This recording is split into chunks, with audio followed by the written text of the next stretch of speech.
Hello, Mayor. Patrick Duffy here.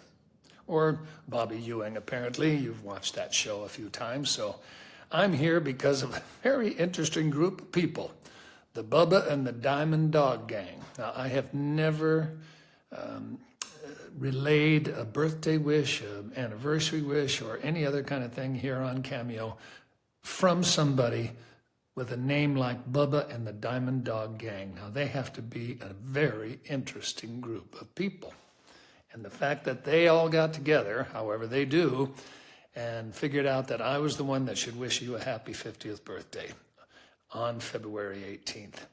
And I think that's pretty cool, and it's my pleasure and honor to do so. 50 years old. I remember turning 50.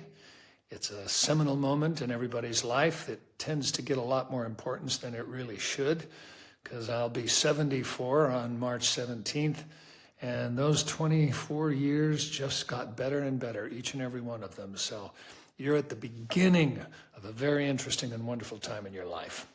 So when I was 50, I was no longer on the old Dallas. I turned 50 on Step by Step, but those years on Dallas were the best years on my professional life. A couple of wonderful things. People asked your Diamond Dog Gang, they asked about the painting of Jock. You know, if you go back and look, when we revealed the painting of Jock the year after he died, he's wearing a gold lion pendant on a chain around his neck. And that was Jim's. That was actually Jim's favorite piece of jewelry that he ever wore. And he wore it a lot of times on the show, but he also wore it in private life. And when he died, his wife let us have that. And I had to go out in this lake where we discovered the plane where Jock went down. And I had to bring up that very gold lion thing. And I've never been so worried in my life doing a scene where I had to grasp his widow's keepsake in my hand, go down underwater in the bottom and a bunch of mud and stuff, and then come back up with this mud encrusted thing in my hand and display it to the camera. As soon as I did, and as soon as it was a take and they printed it, man, I unloaded that thing, gave it to the right person, and they stuck it away, and she got it back. But every time I look at his painting, that lion gold emblem is centered on his chest, and it reminded me of that time. You know, every other time on the show, of course, has been my favorite moment as well.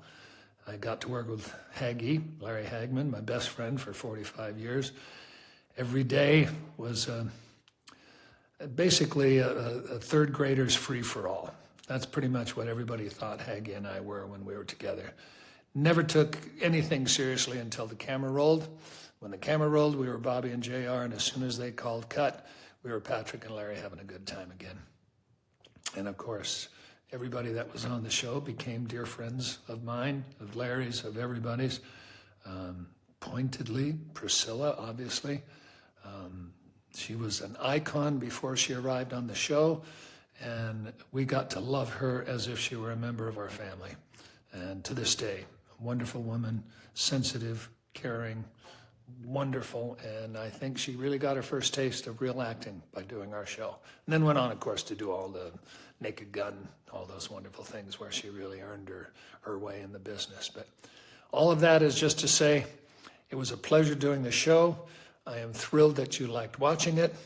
And I, again, wish you the happiest of birthdays and many, many more. Bye-bye.